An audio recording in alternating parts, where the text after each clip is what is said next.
श्री स्वामी समर्थ. नमस्कार, मी रश्मी अनपट. तुम्हा सर्वांना नवरात्रीच्या खूप खूप शुभेच्छा.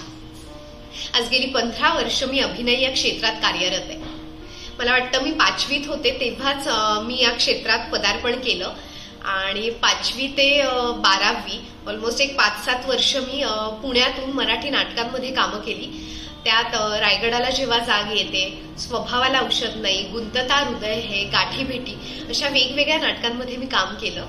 आणि मग त्यानंतर मला टेलिव्हिजनवर काम करण्याची खूप इच्छा होती, पण सिरियलच्या सगळे ऑडिशन्स मुंबईला व्हायचे आणि मी मूळची पुण्याची आहे, त्यामुळे मला पुणे मुंबई प्रवास करून ऑडिशन द्यावं लागायचं.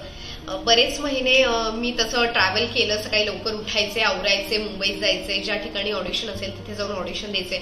बऱ्याचदा ऑडिशन 1-1.5 तासात व्हायचं, पण कधी कधी 6-7 तास कसे निघून जायचे कळायचं सुद्धा नाही. सो असा सगळा प्रवास करून नंतर मी रात्री पुन्हा पुण्यात यायचे, कारण मुंबईत आमचे कोणी रिलेटिव्ह नव्हते.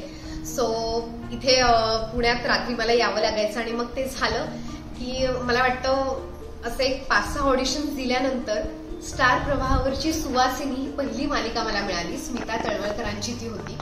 आणि मग तिथून ती जेव्हा मालिका सुरू झाली तेव्हा त्याचं सुरुवातीचं शूट भोरमध्ये होतं आणि मग नंतर मुंबईत शिफ्ट झालं.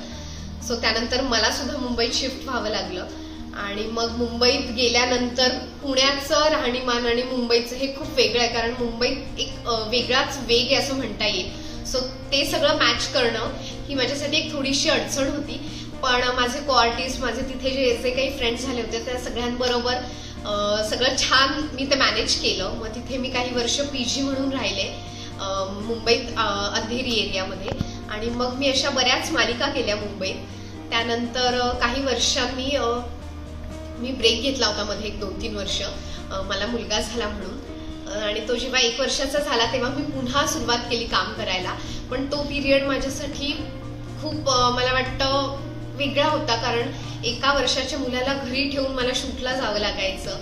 आणि मग मी ऑलमोस्ट 14 तास शूट करायचे. मग रात्री मी जेव्हा घरी यायचे तेव्हा तो झोपलेला असायचा आणि मी सकाळी लवकर निघून जायचे.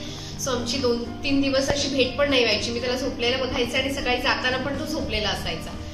सो तो एक स्ट्रगल वेगळ्या प्रकारचा, म्हणजे आईचा जो स्ट्रगल असतो तो होता. आणि पण आता देवाच्या कृपेने सगळं छान झालं. तो 3-4 आता तो 5 वर्षाचा झालाय. सो आता मजा येते मला. मी आता माझं शूट आणि घर हे सगळं खूप छान मॅनेज करतेय. आणि मला हे सांगावंसं वाटतं की कुठलंही एक मुलगी कोणतंही काम करत असेल ना, तर त्यासाठी तिला फॅमिलीचा सपोर्ट असणं खूप महत्वाचं असतं.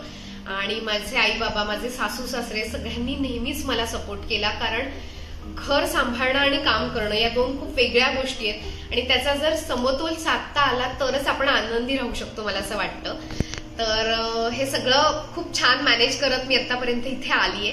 आणि इथून पुढे पण भविष्यात मला खूप छान छान वेगवेगळ्या प्रकारची कामं करायची आहेत. मला हिस्टॉरिकल रोल करायचा आहे अशी माझी खूप इच्छा आहे. सो स्वामींच्या कृपेने मला लवकर आता छान असं काही काम मिळू दे आणि तुम्हा सगळ्यांपर्यंत मी आणखी पोहोचू दे. तुमचं प्रेम सतत माझ्यावर राहू दे.